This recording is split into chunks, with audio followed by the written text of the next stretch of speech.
너희가 피차 고발함으로 너희 가운데 이미 뚜렷한 허물이 있나니 차라리 불의를 당하는 것이 낫지 아니하며 차라리 속는 것이 낫지 아니하냐. 너희 중에 이와 같은 자들이 있더니 주 예수 그리스도의 이름과 우리 하나님의 성령 안에서 씻음과 거룩함과 의롭다 하심을 받았느니라. 아멘. 샬롬. 사랑하는 성도 여러분, 오늘도 기도와 말씀으로 행복한 하루 보내시기를 바랍니다. 읽은 말씀을 가지고 교회를 세우는 사람이라는 제목으로 묵상한 내용 함께 나누겠습니다. 여러분, 우리는 교회를 세우는 사람들입니다. 그렇게 생각하시죠? 교회를 세우는 사람은 어떤 사람일까요? 열심히 봉사하는 사람, 맞습니다. 열심히 들여 예배하는 사람, 헌신적으로 시간을 드리는 사람, 다 맞습니다. 그런데 오늘 바울은요, 이렇게 말합니다. 교회를 세우는 사람은 손해를 감수할 수 있는 사람이라고 말합니다. 한마디로 말하면요, 서로 사랑하고 또 양보하는 사람이 교회를 세우는 사람이라고 말하는 것이죠. 우리가 계속 묵상하고 있는 고린도 교회는요, 정말 문제가 많은 교회였습니다. 파벌도 있었고 다툼도 있었고 또 여러 가지 다양한 문제들이 있었습니다. 그런데 오늘 6장에 오면 더 충격적인 장면이 나오는데요, 성도가 같이 함께 예배하는 성도를 법정에 고소하는 일이 벌어졌습니다. 서로 같이 예배드리고 같이 성찬을 나누던 그 형제를 세상의 재판관 앞에 세우는 모습이 나옵니다. 이런 마음이겠죠. 나는 질 수 없어. 너를 법으로 판단해서 내가 너를 이기고 말 거야. 뭔가 앞에서 얘기했던 사장인가요? 얘기했던 시기와 다툼, 이런 모습들도 생각납니다. 바울은 이 모습을 보고 강하게 책망하면서 7절에서 이렇게 말합니다. 차라리 불의를 당하는 것이 낫지 않겠느냐, 낫지 않느냐라고 말합니다. 솔직히 이 말을 처음 들으면 좀 당황스럽습니다. 억울한 거 맞는데, 내가 손해본 거 맞는데 왜 참아야 하냐는 생각이 듭니다. 그런데 바울이 말하는 핵심은 이겁니다. 형제를 법정에 세우는 순간 그들은 너는 소송에서 이길 수 있을지 몰라도 이미 세상의 방식에 지고 만 겁니다 라는 거죠. 그리스도인이 세상의 방식을 가져와서 싸우기 시작하면 그거는 세상을 이긴 게 아니라 세상을 닮아버리고 세상을 따라가고 세상의 방식이 더 우선입니다 라고 고백하는 것이죠. 교회 안에서 그런 모습이 있으니 지금 바울은 책망하고 있는 것입니다. 요셉이 생각이 납니다. 요셉은 형들에게 팔렸습니다. 억울하게 팔렸죠. 또 억울하게 감옥에도 갔습니다. 따지자면 분노해도 될 이유가 충분했습니다. 그런데 훗날 형들 앞에 섰을 때 요셉이 슬퍼하지 마세요. 하나님이 생명을 구하시려고 저를 먼저 보내신 것입니다 라고 말했습니다.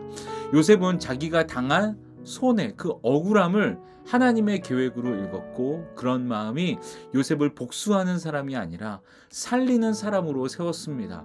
물론 억울한 감정이 있었겠죠. 하지만 그 안에, 그 모든 과정 안에서 하나님의 은혜 안에서 그 시각이 바뀐 겁니다. 그래서 결국 그의 양보가, 요셉의 손해 감수가 결국 온 가족을 살렸습니다.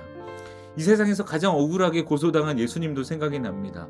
죄가 없으신데 거짓 증인들 앞에 서셨고 군중의 함성에 십자가에 달리셨습니다. 그런데 예수님은 변호 대신 침묵하셨고 권리를 주장하는 대신 자신을 그냥 내어주셨습니다. 순종하셨죠. 그리고 그 내어주심과 하나님의 마음에 순종하는 것이 우리 모두를 살렸습니다.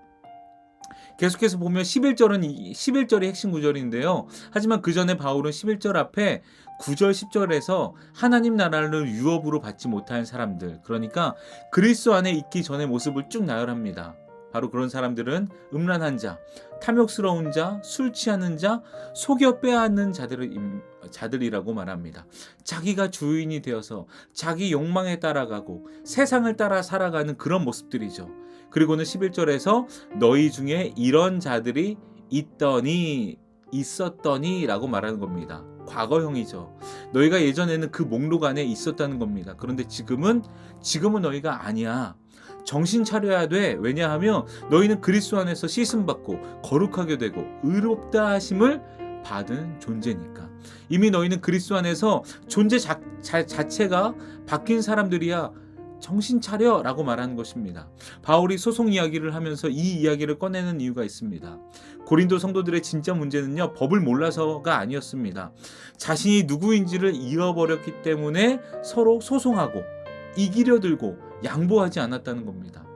이미 의롭다 하심을 받은 사람들이 세상 법정에서 자기 의로움을 증명하면서 의롭다함을 증명하려고 하는 것입니다. 이미 씻음 받은 사람이 여전히 인정받으려고, 이기려고 싸우고 있었습니다. 자신들이 어떤 은혜를 받은 사람들인지 그 정체성을 잃어버린 것이죠. 그걸 잃어버리니까 행동도 무너진 것입니다.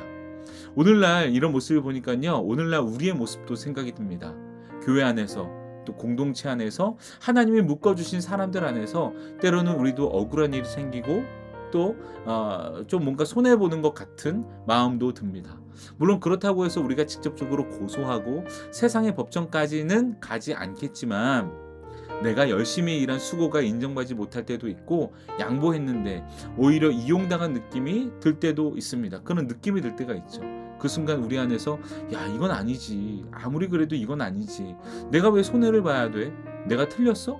내가 맞았다는 것을 증명해낼 거야, 내가 코를 납작하게 해줄 거야, 이런 마음이 듭니다. 물론 그 마음 사실은 틀린 게 아닐 수도 있습니다. 그런데 그런 목소리만 따라가면 우리는 어느새 공동체를 세우는 사람이 아니라 공동체를 흔드는 사람이 되고 말 것입니다. 이게 바로, 이런 모습과 이런 마음이 바로 고린도 교회에 있었다는 거예요. 그러니 교회를 세워가는 것에만 목적을 두고 그것이 하나님의 뜻이라고 고백했던, 그것에 집중했던 사도 바울이 책망할 수밖에 없었던 것입니다.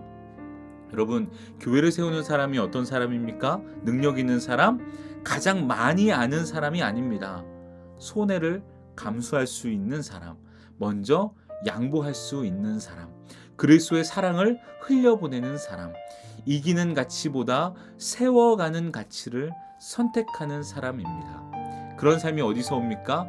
의지력으로 되지 않습니다. 바로 나는 씻음받은 사람이야, 나는 의롭다 하심을 받은 사람이야, 나는 그리스도 안에서 받아들여진 새로운 사람이야, 이렇게 우리가 그리스도 안에서 이미 받아들여진 존재라는 이 복음의 사실을 붙드는 사람에게서 흘러나오게 될 줄 믿습니다. 우리가 누구인지 알 때, 우리가 어떤 사람인지 알 때 우리는 어떻게 살지 알게 됩니다.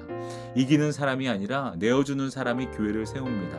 손해보지 않으려는 사람이 아니라 손해를 감수할 수 있는 사람이 공동체를 지킵니다. 우리가 바로 그런 사람들이고, 그렇게 더욱더 깊이 성숙해야 될 줄 믿습니다. 하나님은 이런 결단을 하는 우리를 통해 큰 수트린 교회를 하나님의 마음에 합한 교회로 세워 가실 줄 믿습니다. 여러분 잊지 마세요. 하나님은 우리에게 우리 교회를 부탁하셨습니다. 그러니 우리가 교회를 세우는 사람답게 서로 양보하고 이해하고 손해를 감수하는 그런 사람이 되었으면 좋겠습니다. 함께 기도하겠습니다. 은혜로우신 하나님 감사합니다. 우리를 교회를 세우는 사람으로 불러주시니 감사합니다. 하나님, 양보하겠습니다. 이해하겠습니다. 손해를 감수하겠습니다. 내가 이기려고 하지 않겠습니다. 세상의 방법으로 가져와서 교회를 흐트러뜨리지 않겠습니다. 하나님의 방법, 하나님 나라의 사랑으로 교회를 세워가는 저희가 될 수 있도록 인도하여 주옵소서. 예수님의 이름으로 감사하며 기도합니다. 아멘.